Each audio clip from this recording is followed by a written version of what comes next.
Keeper of the Lost Cities, chapters 25, 26, and 27. If you're not already subscribed, make sure to hit that subscribe button, as it really helps me out. Thanks. Hey, Biana said, as she opened the door of Everglen to let Sophie in. You made it. Yeah. Sophie managed a half smile. Despite her earlier enthusiasm, she was having second thoughts. The gate clanged closed.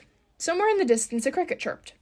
Sophie pulled on the sleeves of her pale yellow tunic. Glad Biana was also dressed casual. Though Biana's turquoise tunic had pink beaded flowers embroidered around the edges and a pink satin sash.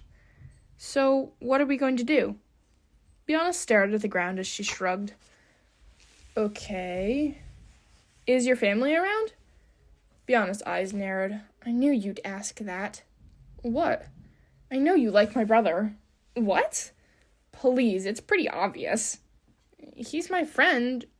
Sure, she liked him, but she didn't like him. This was a bad idea. Biana grabbed her arm to stop her from walking away. Wait, I'm sorry. I just... Girls always use me to get to my brother. I guess I sort of expected it. Sophie could imagine how annoying that might get, but still, that's not what I'm doing. And you invited me over, remember? I know. Biana stared at her hands, wringing her fingers so tight it looked painful. Can we maybe start over? Sophie bit her lip. I guess we can try. Biana exhaled, seeming relieved. Good. Her eyes lit up. I know, we can give each other makeovers. I have all the serums to change our hair color, and we can try on some of my mom's gowns. Rustling the vermilion would have sounded more fun, but Sophie couldn't think of a polite way to say that. Fortunately, she didn't have to. Makeovers? Keith scoffed behind them. You girls sure know how to have fun. Maybe you can braid each other's hair and giggle about boys while you're at it. Sophie spun around to face him, and she felt her heart flutter when she noticed Fitz standing next to him. Keith grinned. Actually, maybe that last part's a good idea. You could get all the dirt on Foster, find out which guys make her heart go pitter-patter. That would be none, Sophie insisted, hoping her face wasn't as red as it felt. That's what they all say. But deep down, girls are always having that one guy they can't take their eyes off. Isn't that right, Fitz? Why are we talking about this? Fitz complained. Keith shrugged. Just saying. What are you guys doing here? Biana asked, shooting Fitz a pointed look. We came to see if you guys wanted to play Base Quest, Keith answered for him. What's Base Quest? Sophie asked, grateful for the subject change. Only one of the most awesome games ever. I call Foster from my team, Keith announced. Jealousy flared in Biana's eyes as Keith wrapped an arm around Sophie's shoulders. Sophie shrugged away from him. How about we play boys versus girls? Fitz explained the rules. One team guarded its base, while the other team launched a raid. If the questers made it to the base without getting tagged, they won. Light leaping isn't allowed, but special abilities can be used, Fitz added, looking right at Sophie, like he was saying it for her benefit. That's not fair. Sophie and I don't have... Biana's voice trailed off when Fitz shot her a warning look. Fine, but you guys have to quest first. Sophie chose to be the sentry at the vivid red tree they'd picked as their base. She didn't like being the last defense, especially considering how fast Fitz and Keith could run, but she didn't know the grounds, so it made more sense to let Biana try to hunt them down. Plus, if abilities were allowed, she knew how to keep tabs on the boys. Tiergan had taught her how to track where thoughts came from.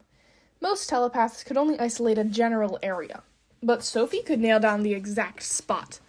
She'd never tried it on moving targets, but it was worth a shot. So as soon as Biana ran off, she opened her mind and listened. Fitz's thoughts were softer than ever. He must be trying to block her. But Keith's were loud and clear. He was thinking about the lake, so she listened in that direction and instantly felt their presence. She couldn't think of a better way to explain it. Even Tiergan didn't understand. Her mind somehow touched them through the air, telling her exactly where they were. She needed a tremendous amount of concentration to stay connected as they snuck through to the meadows, but she didn't lose them, even when they dashed into the forest to slip by Biana. Her head ached, but she held on, following them through the trees. When their thoughts focused on the base, her heart thundered. They were closing in. She took off, not sure if she was seeing with her eyes or theirs as she plowed through the trees. She didn't know where she was or how long she'd run or if she felt anything until her hands connected with skin and her vision cleared. Fitz and Keith stared at her with wide eyes. She gripped their arms. "How did you do that?" Keith demanded. "You ran straight to us like you knew exactly where we were." She racked her brain for credible excuses. "Heard you." "Heard us how?" Keith cocked his head, glancing at her hand on his arm. Then back at her. "Hiding something, Foster?" "She probably heard you crashing through the bushes like a Sasquatch," Fitz said, coming to her rescue. "I think the whole world did." "No, I don't think that's what it is." "You're just mad because you lost," Biana teased, catching up with them. "I can't believe Sophie tagged you both on her own. She can be my base quest partner anytime." She grinned, and Sophie couldn't help smiling back. She was actually having fun, with Biana of all people. Who would have guessed? "Do my eyes deceive me, or is that Sophie Foster?" Alden asked behind them. "We've missed you around here," Della added, rushing over to wrap Sophie in her arms. Sophie sank into the hug, swallowing the emotions rising in her chest. She hadn't seen Alden or Della since she moved to Havenfield, and she hadn't realized how much she missed them. She took a deep breath to clear her head, and her nose tingled. "Whoa, you smell like smoke. Is there a fire?" Della glanced at Alden as she pulled out of the hug, backing a few steps away. Alden cleared his throat. "Just something we're looking into. No reason to worry." Sophie repressed a sigh. "No reason to worry" seemed to be Alden's favorite words. Then again, he'd never found anything suspicious about the San Diego fires, or if he had, it hadn't been important enough to hit the gossip circles. Sophie was sure Marilla would have heard otherwise. "So what are you guys up to?" Della asked. "Getting stomped in base quest," Keith grumbled. "You should have seen it. Sophie tagged us like she knew exactly where we were." Alden glanced at Fitz, who had the slightest nod, before grinning back at Keith. "Sounds like someone's not happy about losing." "I'd just like to know how she did it, but she insists on being all mysterious." Keith narrowed his eyes at Sophie. "She still hasn't explained how she slammed Fitz into the wall yesterday." Sophie flushed, and when she met Alden's eyes, she could see clear concern. "Fitz said he was going to talk to you about that," she said quietly. "Any theories?" "None that makes sense," Alden admitted. A second of silence passed. Then Della came to the rescue. "Besides, we girls never reveal our secrets. How else can we keep you boys on your toes? So, who's staying for dinner?" She glanced at Sophie. "Sorry, I told Adeline I'd be home. Maybe next time." She flushed when she realized she'd invited herself over, but Biana smiled. "Sounds good." "Do you need to use the Leap Master?" Alden asked. "No, Grady and Adeline gave me a home crystal."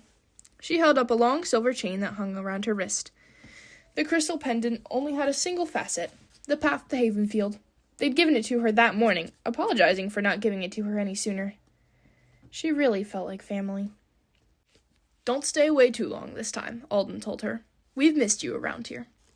"I've missed you guys too. I'll see you soon." On Monday, Biana, Keith, and Fitz sat with Sophie at lunch. Jency and Marilla kept giggling and staring at their visitors. Marilla especially. Dex spent the entire lunch sulking at his tray.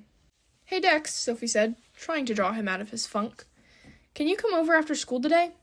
He glared at Fitz before his eyes met hers. "Don't you have other plans?" Sophie ignored his snipe. "I was hoping you'd tutor me in alchemy. I'm going to need help before my midterms, and you're the best alchemist I know." Dex straightened up with the compliment. "Sure, if you really need me." Keith wagged a finger at her. "Aw, don't go getting good at alchemy, Foster. Who else could we count on to destroy Lady Galvin's capes?" "Don't worry, I don't think Sophie will ever get good at alchemy," Marilla told him. "Do you have any idea how many things she's exploded?" "There have been more explosions?" He flashed Sophie a wicked grin. "This I have to hear." Sophie sighed as Marilla filled everyone in on her almost weekly explosions. Now she had reasons besides Bronte to get better at alchemy. If sitting with Keith was going to be a regular thing, she would never hear the end of the jokes. Keith got detention a week later, so she was off the hook for the teasing.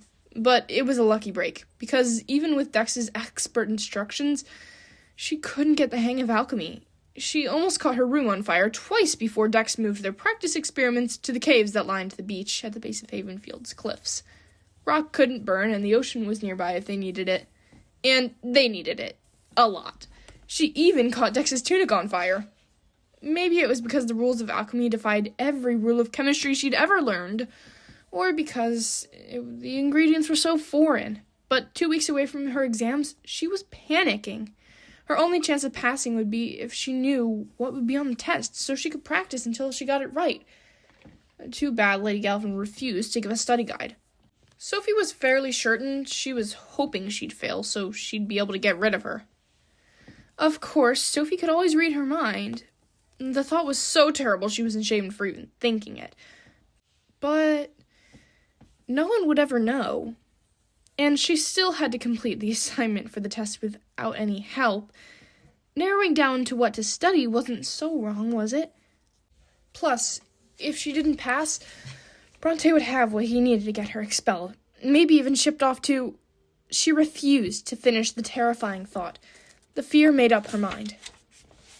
At her next alchemy session, she dropped her books. She kept her back to Lady Galvin as she bent to retrieve them, and before she could wimp out, she closed her eyes and concentrated on her thoughts. It was easier than she'd planned. Lady Galvin had the exam on her mind, so Sophie didn't have to probe deeper into her memories. She was deciding between making Sophie turn her rose to iron or making her turn brass to copper, the hardest basic transmutations. Sophie tucked both ideas away, and then closed her mind and picked up her books like nothing had happened. She'd expected to feel triumphant. Now she had a fighting chance. Plus, she was right. Lady Galvin was giving her the hardest challenge to try to fail her, and she'd thwarted her plan. So why did she feel like she'd eaten a huge bowl of slime? Distracted and uncomfortable, she spilled the gas fumes and made the whole room reek of rotten fungus. Study hall was worse. Everyone pored over their notes while Sophie sat frozen, afraid to open her books. By the time she was home, she was on the verge of tears. She couldn't touch her dinner, couldn't bear the concerned looks on Grady and Adeline's faces. She didn't deserve sympathy. She didn't deserve anything. She hid in her room the rest of the night. Sleep was a lost cause. Alone in the darkness, with the snoring imp shattering the silence, and Ella in her arms, she forced herself to admit the truth. She'd broken the rules for telepaths. Even worse, she'd cheated. Just thinking of the words made her skin crawl. From now on, anything she accomplished at Foxfire would be because she'd cheated on her alchemy exam. Could she really live with that? No. But what could she do? How could she study without focusing on these things? And if she didn't study them, she'd be sure to fail. It wasn't like she could tell Lady Galvin what had happened. She wasn't allowed to tell anyone about her telepathy. She had to cheat now. No way around it. Unless... Her heart sank as another option occurred to her. It was far from ideal, but it was her only way out, and better than living with the guilt for the rest of her life. Fear weighed her down as she crept out of bed and dug out the imparter Alden had given her. But she had to do this now, before she changed her mind. She cleared her throat, took a deep breath, and forced her lips to say the 3 words she was dreading. Show me, Alden. Chapter 26. Dame Elina's office was a triangular room with glass walls and a high, pointed ceiling at the apex of the pyramid at Foxfire. Morning sunlight streamed through the clear windows, but every other pane was a mirror, tilted at just the right angle to show Dame Elina's reflection as she sat behind her mirrored desk, examining her hair from all sides. Sophie kept her eyes on her hands as she confessed her crime. She didn't want to see the disappointment on Alden's or Tiergan's faces, or Dame Elina's reflections glaring at her from every direction. This was so much harder than telling Grady and Adeline before she left for school. They just nodded, forgave her, and hoped she didn't get into too much trouble. "What do you think, Dame Elina?" Alden asked when Sophie finished. His voice was neutral, not angry, but not gentle either. Dame Elina pursed her lips. She violated the ethical regulations of telepathy. She did indeed, Tiergan murmured. And I'm sure some here feel she should be exiled for that. He glared at Alden. Sophie froze. Would the council exile her? And here she thought all she was facing was expulsion. Alden sighed. No one's suggesting anything of that sort. Sophie released the breath she'd been holding. Right, Tiergan grumbled, because it would be absurd to exile an innocent girl, but a man with a family to care for. I will not have this argument again, Tiergan. It was the council's ruling. I had no choice but to obey. There's always a choice, Tiergan insisted quietly. Sophie knew they were talking about Prentice, and she knew she should be curious, but ever since she'd realized he was the one who'd abandoned her, she didn't want to be interested in what happened to him. It hurt too much to think about. Now, boys, Dame Elena said, rising from her chair with an elegant flourish. She smoothed her hair in dozens of reflections. Can't we play nice? No one said anything. Dame Elena sighed. Then she turned to Alden, flashing a wide smile. What do you think the punishment should be? Tiergan snorted. Yes, let's leave it up to him. Why bother asking her telepathy mentor how she should be punished for violating the rules of telepathy? He's the one reporting her to the council, Dame Elena argued. Sophie had to stifle her gasp. Alden was reporting on her too? How closely was the council watching her? Yes, everyone knows he's good at that, Tiergan growled. Alden sighed, but said nothing. Don't forget your place, Sir Tiergan, Dame Elena said icily. As long as you're a mentor, you'll respect my authority, and I'd like to know what Alden advises. Of course you do, under his breath. Everyone knows how you favor him. Excuse me, Dame Elena hissed. Alden closed his eyes, shaking his head, but Tiergan straightened his shoulders like he wasn't backing down. It's hardly a secret that you tried to stop his wedding to Della. Really? Sophie blurted out, unable to stop herself. Dame Elena flushed bright red, and her mouth flapped a few times like she wanted to speak, but couldn't get her tongue to work. Alden ran his hands through his hair. All of that is neither here nor there. Isn't it? Tiergan asked. This whole process is pointless. Sophie won a pardon from the spotching match. Can't she hand it over and consider the punishment served? And allow her to believe that cheating is tolerated? Dame Elena huffed, still struggling to recover her dignity. Certainly not. But she didn't actually cheat, Tiergan pointed out, and the fact that we're here tells us that she regrets it. She didn't have to confess, Alden added. Tiergan stared at him for a second, like he couldn't believe they were on the same side. She should still have to serve detention at minimum, Dame Elena insisted. That's ridiculous, Tiergan argued.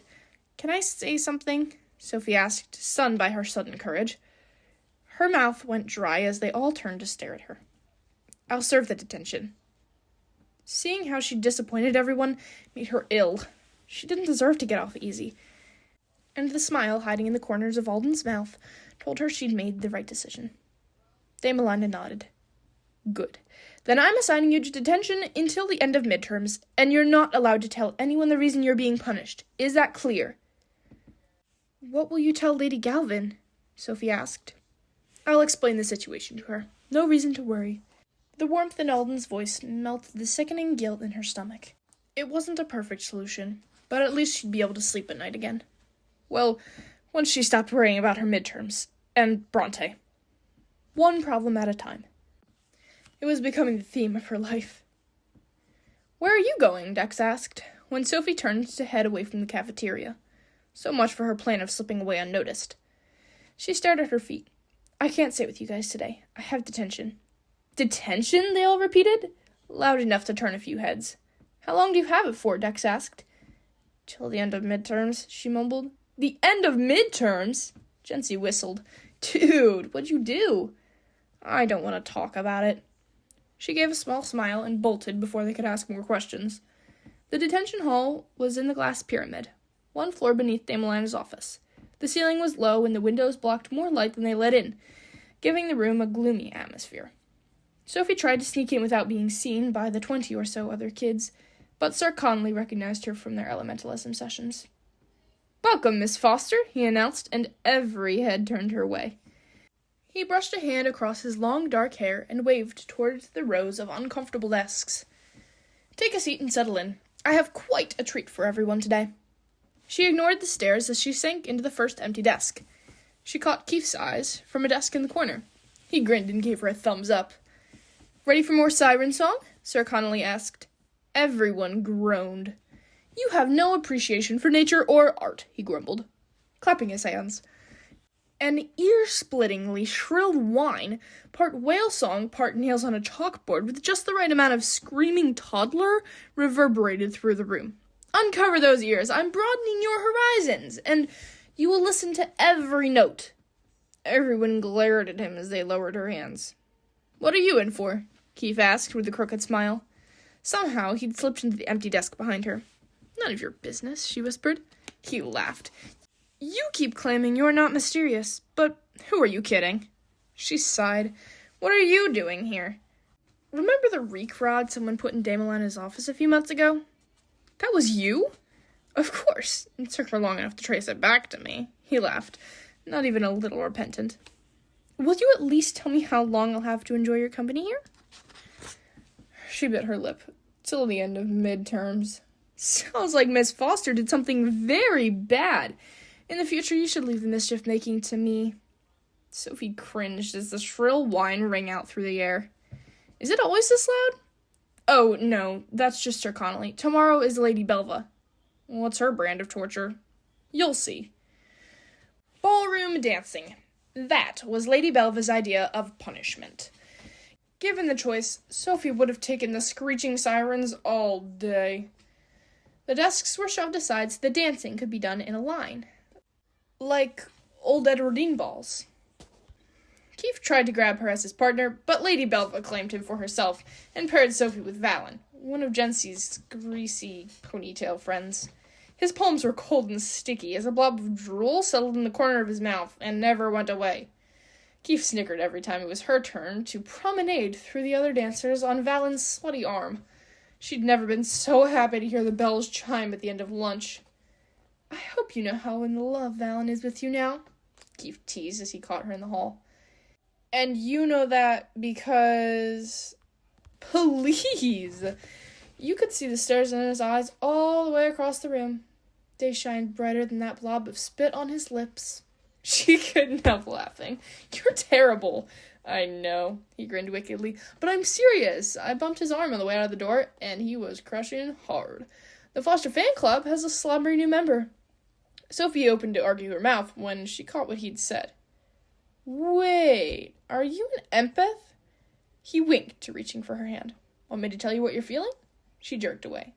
Thanks, I'll pass. Too bad I can read what you're feeling, even without physical contact. His voice shifted up a few octaves as he fanned the air. I hope Keith's right about Valen liking me. Guys who drool are so cute. Can you keep your voice down, she hissed, glancing around to make sure no one was within earshot. Keith laughed. He fanned the air again. Now I can tell you're embarrassed, and a tiny bit irritated. You're wrong. I'm just irritated. You're flattered. He scooted away before she could shove him. They walked in silence for a minute before Sophie's eyes dropped to her feet. Could you really feel that I was irritated, or were you guessing? You look worried. You wouldn't have something to hide, would you? A secret crush, maybe? Never mind. Forget I asked. He cracked up. It's almost too easy to annoy you. You know that? She sighed. Oh, all right. Yes, if you must know, your emotions are a little stronger than others. I can't really understand what they are, but I can feel them. And no, I don't know why, in case you're going to ask. Scored me major points with my empathy mentor when I told him, though. She wasn't quite sure what to say to that. So they walked in silence until the hallway forked, and she went left at the same time Keith turned right. See you tomorrow in detention, he said with a smirk. It's Lady Galvin. Hope you're good at ironing. It probably wouldn't be good to burn more holes in her cape. He was gone before she could ask if he was joking. Keith wasn't joking. Lady Galvin brought an enormous stack of capes for the detaining prodigies to iron and hang as their punishment. Sophie wasn't allowed anywhere near them, forced instead to sit alone in the corner while Keith winked at her and Valen stared and drooled. She wasn't sure which was worse. She spent most of the time glaring at the level on her nexus, which still hadn't increased. Despite practicing leaps with Grady, he kept telling her to give her brain more time to get used to it. She was learning an entirely different way of making her mind work, but it was still annoying. She flipped the nexus over so she couldn't see the meter anymore, and her eyes found a sparkly aquamarine stone. Her mind wandered automatically to Fitz. Someone cleared his throat. Sophie locked eyes with Keith. She turned away when he raised one eyebrow. It was a coincidence, she told herself. There was no way he could feel what she was feeling from all the way across the room. No empaths were that powerful. Still, she kept her mind on the mundane things until the bells chimed. Oh, Miss Foster, Lady Galvin called, when she was halfway through the door. How's your studying going? Her mouth went dry. Good. Glad to hear it. You're going to need it. She nodded and turned to leave. You might want to brush up on iron purification, she added quietly. Sophie spun back around. Iron purification? In case you've been wondering what to study. Your exam will be in that vein. Even you should be able to handle that. Lady Galvin waved her away, and Sophie left the room in a daze. Did she really tell her what her test would be on? Did she really pick iron purification, the easiest transmutation in alchemy? How was detention? Dex asked when she found him at the lockers. Good, she said, still struggling to wrap her mind around what had happened.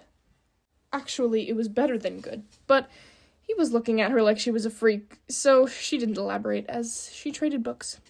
Hey, Dex? Yeah. Do you think you could help me practice iron purification this weekend? Chapter 27. Everyone excited for midterms? Dame Elina's projection chirped. Sophie locked her legs to keep her knees from banging together as Dame Elina continued in her annoyingly cheerful voice.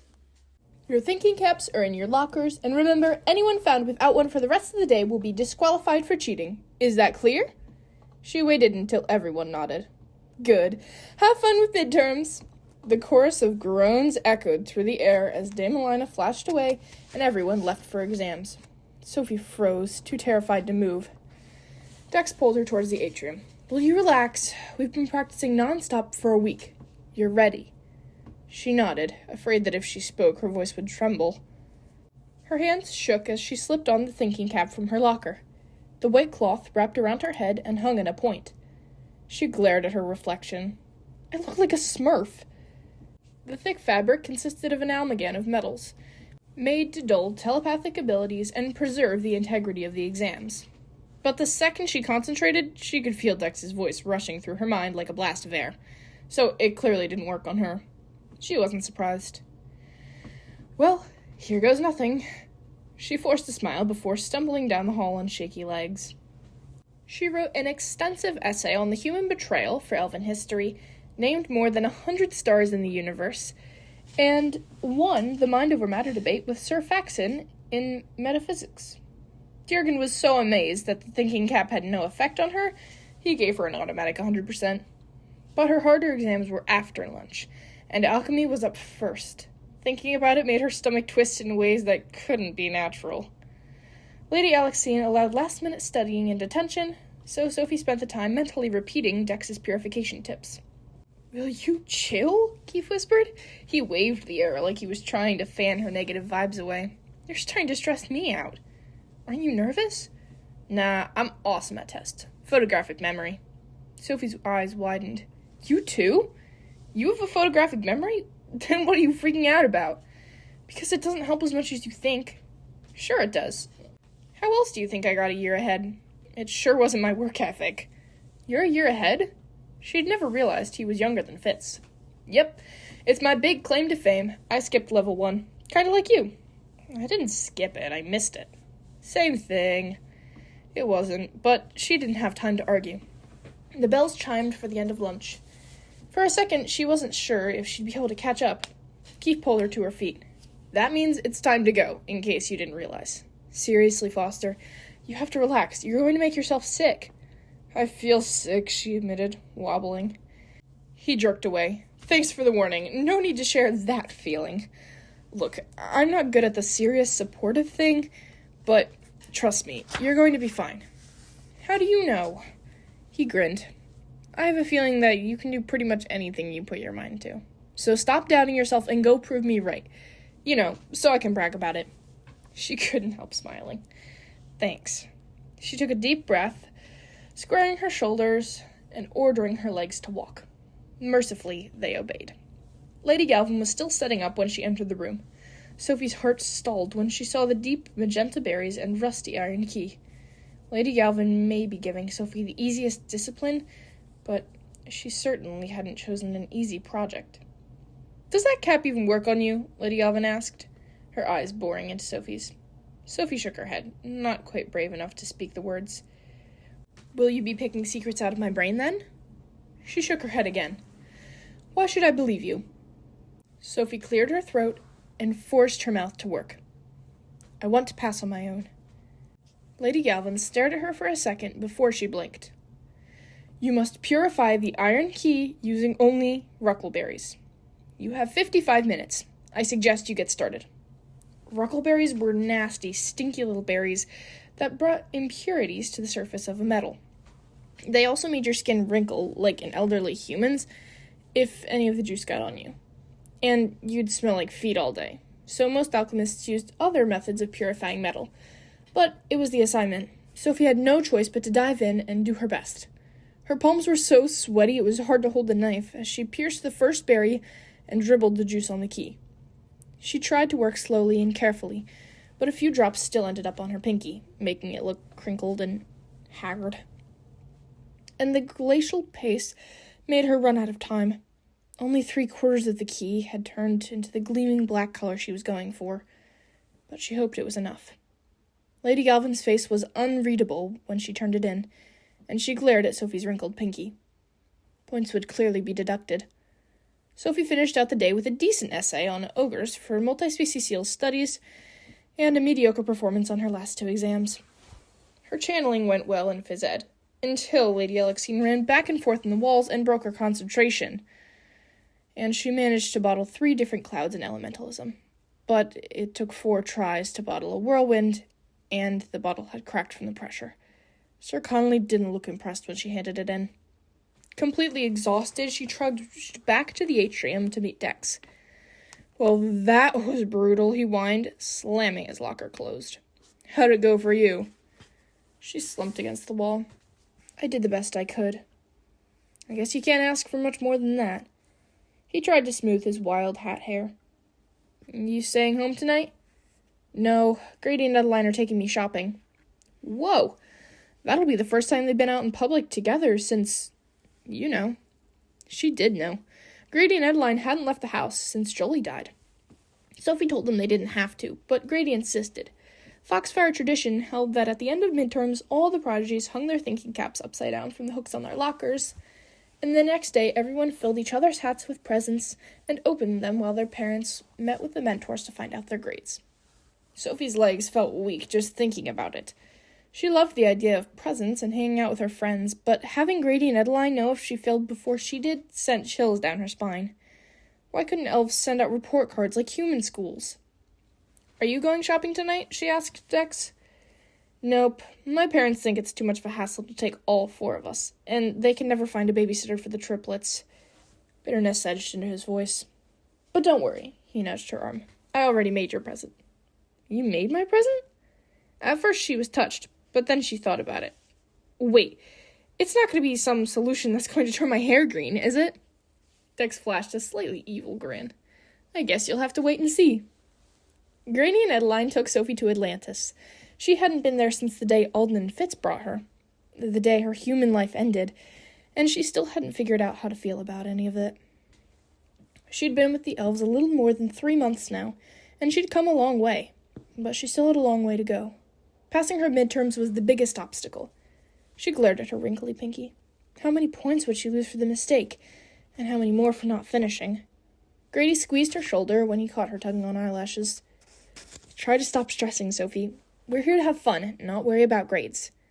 She was tempted to point out that Grady and Adeline looked more stressed than she did. Their shoulders were rigid, their jaws set, and Adeline had deep shadows under her eyes. But they were making a huge sacrifice for her. The least she could do was enjoy herself. It took 7 stores to find suitable gifts for all her friends, and with each store, Grady and Adeline looked more strained. The worst was the jewelry store. The woman who ran the shop remembered them. Apparently, they used to come in all the time to buy a new charm for a charm bracelet, which had obviously belonged to Jolie. Sophie took Adeline's hand. Adeline jumped. Then her eyes welled with tears, and she squeezed Sophie's hand and didn't let go. Grady took Sophie's other hand, and they walked that way for the rest of the night. When they got home, Grady stopped her on her way to her room. I'm glad you came to live with us, Sophie. It's... His mouth formed a word, then changed to a different one. It's nice. I'm glad I live here, too, she whispered. He cleared his throat. Big day tomorrow. Better get some rest. Good night, Grady. Even though she was terrified about her exams, she fell asleep believing that everything was going to be okay. that concludes up to chapter 27. Thank you so much for listening. Make sure to subscribe so you never miss a chapter, and I'll see you for the next ones. Bye!